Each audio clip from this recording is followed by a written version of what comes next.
વાત છે સાહેબ. સમજણ વિનાનું જીવવું જીવો ભલે વર્ષ હજાર, પણ સમજીને જીવો બે ઘડી તો સમજો બેડો પાર સાહેબ. સમજણની વાત છે.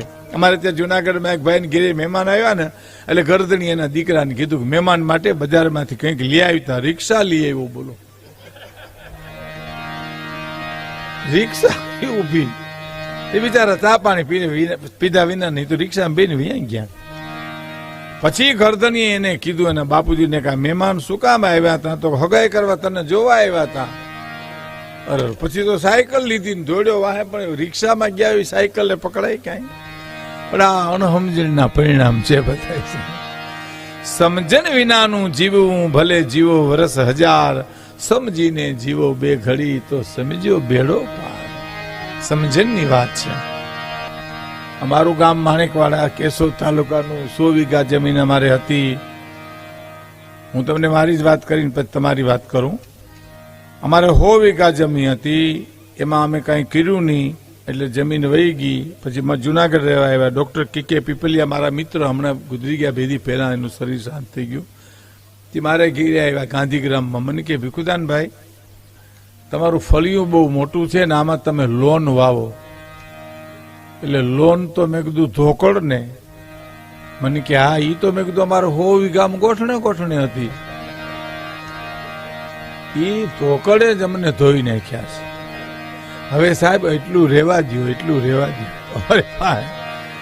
અમારે જુનાગઢની પાસે એક પ્રોગ્રામ હતો અને એક ભાઈ આમ સ્ટેજની પાસે આમ અદબબારીને ઉભા હતા. એટલે અમારે તો એ વખતે તો પ્રોગ્રામ ઘણા વર્ષો પહેલા તો શું છે, ટ્રેક્ટરનું ટેલર ગોઠવી દેતા, કાંઈ જ કરવી નહીં, કાંઈ પાટિયા ખોલ નાખે ને અમને બેહાડી દે, 2-4 ગાડલા નાખી દે. મજા આવે તો ભલે ને ટ્રેક્ટર જોડી નીકળી જાય ત્યાંથી સીધા રામ રામ કરીને. ટ્રેક્ટરના ટેલરો એમાં ભાઈ આમ અદબબારીને ઉભેલા. મેં પ્રોગ્રામ શરૂ કર્યો હતી તો ઉભા જ થાય. પાછો અડધે પ્રોગ્રામ જોયું તો અદબબારીને એમને ઉભા હતા. પ્રોગ્રામ પૂરો થયો પછી મને પૂછ્યું એને કે ભીખુદાનભાઈ, આ બધું શું હતું? મેં કીધું આ મારી કઠણાઈ હતી. અટાણ સુધી તને હૈર હુજી ન હોય તો આ મારી કઠણાઈ. હે જો, મારા અને તમારા જીવનમાં મનના જ ખેલ છે આ બધા. હે હવે તમે જો, આપણી બાજુમાં કરોડપતિ રહેતો હોય, આપણે હાવ ઝૂંપડામાં રહેતા હોય, એના છોકરા ફટાકિયા ફોડે ને, એ આપણને એને અવાજ સંભળાય એટલો જ આપણને સંભળાય, એને પ્રકાશ થાય એટલો જ આપણને દેખાય, પણ આપણને મજા ના આવે. આપણા નહીં ને એમ. આ મનનો જ ખેલ છે. લ્યો એમ આપણે એમ થાય કે આપણા જ ભડાકા છે, શું ખોટું? પણ મન ન કબૂલ કરે. હું એક ભાઈને ઘેરે બેહવા ગયો ને, એટલા બધા ફટાકિયાના અવાજ મીંડા આવવા ઘરની પછવાડેથી. મેં ઘરધરને કીધું એટલા બધા ફટાકિયા ફોડે છે? ના, ઘેરમાં આવો, કેસેટ કરી લીધી, ફટાકિયાની કેસેટ કરી લીધી. ઈચ્છા થાય તો બટન દબાવીને ધડા ધડી ચાલુ. આને ખૂ લેવા દેવા છે. અને બીજી એક તમને બહુ નરી વાસ્તવિકતાની વાત કરું. હા, કરોડપતિના છોકરા મોટા મોટા ફટાકિયા લાવે એટલે પછી ફોડવા વાળા ઝૂંપડપટ્ટીમાંથી બોલાવે. હા, એને ન મજા, ઓઈલા ફોડી ન વગે. હા, અને આને એમ કે આપણા નહીં ને એમ. આ મનના ખેલ છે. સમજી લેજો. હું દાખલો આપી દઉં તમને, પછી આગળ વધીએ. એક માણસની હવેલી હળગી. હવેલી એટલે મોટું મકાન. આપણે હવેલી કહેવાતી ભૂતકાળમાં. હવેલી શેઠની હળગી ગઈ, જ્વાળાની આગ મંડી આભે આંબવા. શેઠને ખબર પડી, માથા મંડ્યા પછાડો, મારું બધું હળગી ગયું. અરે મારું બધું બળી ગયું. દોડો માણસો ભેરું થઈ ગયું. શેઠને હવે આમાં કોઈ પાસે જવાય એમ નથી. હવે આમ ધીરજ રાખો, જે થવાનું થયું. એમાં કોકે શેઠને કીધું, ધીરજ રાખો, એ હવેલી તો તમારી વેચી નાખી 20 દી પહેલા તમારા છોકરાએ. એમ જોયું, ભૂમિકા ફરી ગઈ આખી. એમ વેચી નાખી? અરે હાય હાય, બિચારાને તોય બળી ગયો. કા અરે રામ રામ રામ રામ. લીંબડ જો લેવા મળ્યો. અરે રે, ત્યાં એનો છોકરો આવ્યો, સોદો થયો તો પણ કેન્સલ થયો. પાછો માથા પછાડવા મળ્યો. હવે આ મનના ભાવ નથી ત્યારે શેના ભાવ? મનના મંદિરિયામાં દીવો કરી દેખો, મનના મંદિરિયામાં દીવો કરી દેખો. ભક્તિની ભક્તિની આંખે સગડું દેખું ને દેખાડું હરિના ભજન ને માટે માળે ન જાવું માળે ન જાવું અયું હે માળો બનાવું માટે મારા તમારા વડવાઈઓ આજ કર્યું છે સાહેબ હેમાલય ને જાવું મારું હૈયું હેમાળો બને આવેલાનો ટુકડો આપું પાંચ ભગવાનના લઉં પવિત્ર ખેતી કરું આવ્યા જ્ઞાનનું ધ્યાન રાખું આ ભજન છે બહુ મોટું સાહેબ સરળ છે માણસે અઘરું કરી નાખ્યું છે મને અમારા ગામ મારી વાડી મેં રવા બાપા કામ કરતા સાહેબ એને મને એક સરસ વાત કરી મને કે ભીખુદાનભાઈ આપણે અમે ગામડામાં એમ સમજા કીડિયારું પૂરી એટલે પુણ્ય થાય પક્ષીને ચણ નાખીએ એટલે પુણ્ય થાય ગાયને નીર નાખીએ એટલે પુણ્ય થાય કૂતરાનો રોટલા નાખીએ એટલે પુણ્ય થાય અમે એટલું માનતા હતા હવે અટાણા વક્તાઓ એટલું બધા બોલે છે ને બોલવા વાળા ફાટી નીકળ્યા કે હું કરીએ તો પુણ્ય થાય એ જ ભૂલાઈ ગયું આખું અને વાતે સાચી છે સાહેબ તમે ટીવીની ચેનલો ફેરવો તો નીકળ્યા વક્તાઓ ફાટી નીકળ્યા હાવ સાહેબ ઓલો આમ કે આમ કે ઓલો આમ કે તો કરવું હું આપણે આમાં આપણા વડવાઓ એમ જ કર્યું કાંઈ નહીં આવ્યા ગયા ને ટુકડો આપો ખેતી કરો પવિત્ર બહુ સરળ છે સાહેબ જીવન આપણે અઘરું કરી નાખ્યું એક જણો વેપારીની દુકાન જઈને કે ગોળ છે તો ઘા સારો ગોળ છે તો આ ડબ્બો તોડ્યો જોઈ લ્યો ડબ્બામાંથી ગોળની ગાંગડી પકડી ચોલીને કે ચીકણો બહુ છે તો હતો નહીં તે કરી નાખ્યો એમ જીવન મેં અને તમે હાથે કરીને ચીકણું કર્યું બાકી છે સરળ સાહેબ સરળ જીવન છે હવે સાંભળજો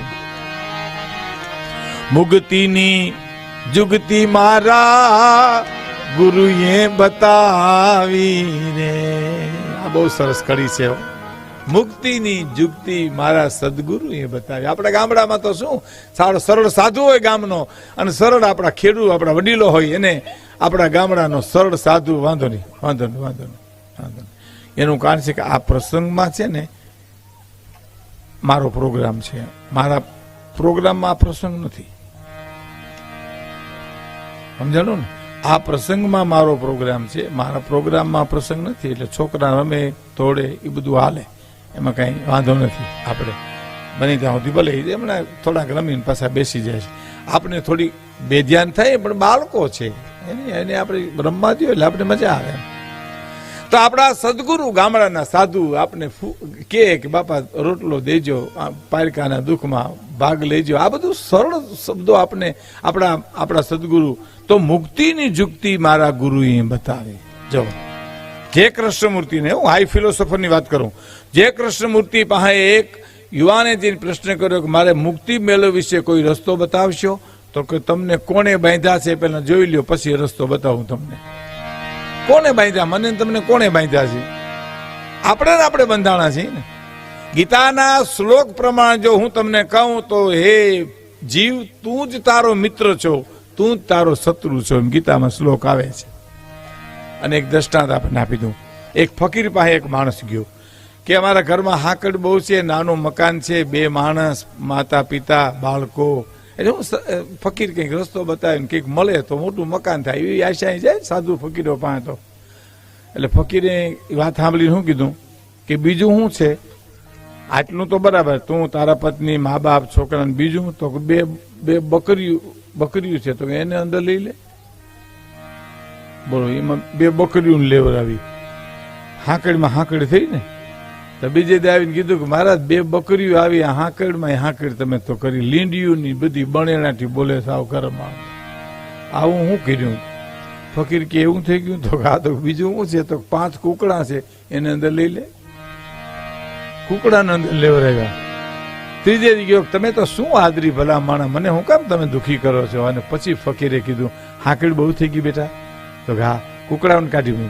મૂક્યા બકરીઓને કાઢી મૂક્યા પગતાણ થઈ ગઈ તો હા તો તે જ હાકડ કરીને તે જ પગતાણ કરી છે આમાં કોઈ બીજું કરતું નથી એને આપણે જ બંધાઈએ છીએ ને આપણે જ આપણે છોડીએ છીએ આમાં કોઈ આપણે બાંધતું નથી ને કોઈ આપણે છોડતું નથી પણ મુક્તિની જુગતી મારા ગુરુએ બતાવી ભુગતી ને જુગતી મારા ગુરુએ બતાવી રે. તો હું કરું?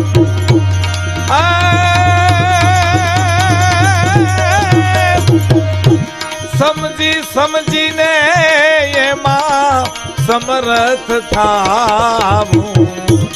હરિના ભજનને માટે હિમાલય ન જાવું, હિમારે ન જાવું, હયું હિમાલો બનાવું. હરિના ભજનને માટે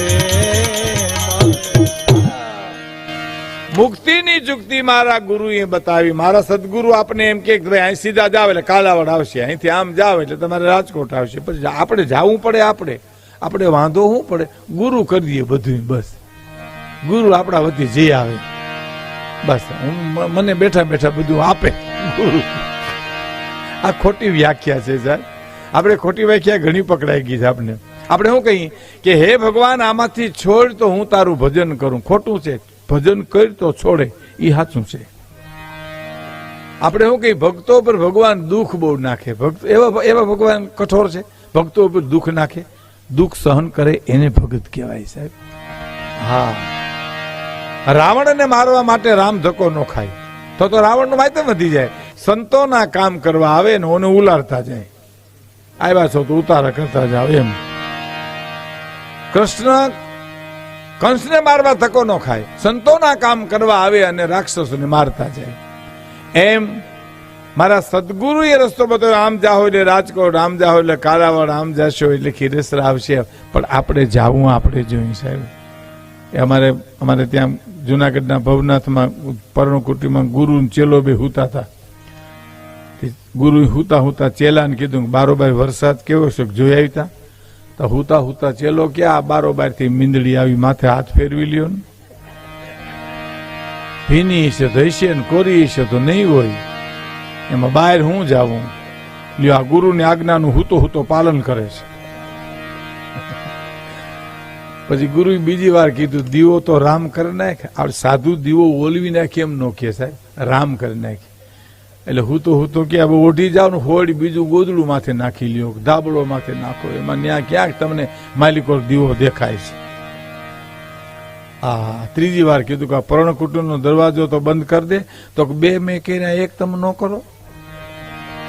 આમાં ગુરુનું નોવલે ને ચિલાઈનું નોવલે સાહેબ. આમાં તમે હું ઘર છોડીને હું તમે પામી હગવાના છો. ઓલી એક નથી આપણા ગામડાની વાત, એક જણો ઘીરે આવીને એની પત્નીને કે સાંભળ્યું તો કે આ દુનિયા ખૂટલ નીકળી છે ને હું જબો રંગીને આવ્યો છું ને સવાર પડે મારે 5 વાગે સાધુ થઈ જાઉં. તો બિચારી બાઈ રોવા માંડી. નાના છોકરા અમે ક્યાં જઈએ? તમારા રામના રખવાના કટાઈ ગયેલ તરવાર લઈને તો તું આવ્યો તો ઘોડે ચડી ન્યા. હવે રામના રખવાડાનો દીકરો થાસ તો કે નહીં પૂરું થઈ ગયું, મારે તો હોઈ જાઉં, સવારના 5 વાગે મને ઉઠાડજે. આટલું કહીને ધરાઈને વ્યારું કરીને હુઈ ગયો સાહેબ. પણ આ તો આ દેશની આર્ય નારી છે ને, ભારતની આર્ય નારી છે. 5 વાગ્યા નારીને નિંદો નહીં, નારી નરની ખાણ શક્તિ જો સાહેબ. 5 વાગે ઉઠવાનો નહોતો, હેથકનું ખાધું તું આય સુધી. એની પત્ની ઉઠાડે, ઉઠો સાધુ થવું છે ને. હા હા હા, આ વાત મને બહુ સ્પર્શે છે સાહેબ. ઉઠો. ઉઠ્યો, આંખું ચોળતો સારું થયું વેલો ઉઠાડ્યો, નકર બપોર થઈ જતા અહીં નહીં. અને જબો નાખ્યો રંગેલો ડોકમાં અને ડેલી બહાર નીકળે, પગ મૂક્યો. એની પત્ની પૂછ્યું હું ખાહો હું મામ હું કરશો? ભીખ માગીશ. એમ ભીખ માગવા જાઓ ને ઘીરેથી ના પાડશે કે નથી અમારા ઘરમાં કાંઈ, તો બીજે ઘીરે જાય તો જે વટ તો જોવો એનો માગીને ખાવું તો વટ જોવો. બીજે ઘીરે જાય ન્યાય કે અમારા ઘરમાં કાંઈ નથી તો ત્રીજે ઘીરે જાય. ન્યાય કે અમારા ઘરમાં કાંઈ નથી તો ચોથે ઘીરે જાય. એની પત્ની કે ઘરો ઘરનું માગીને ખાવા કરતા એ ઘરનું ખાને તને શું વાંધો છે અહીંયા? તો લ્યો જબો કાઢ નાખો, બીજું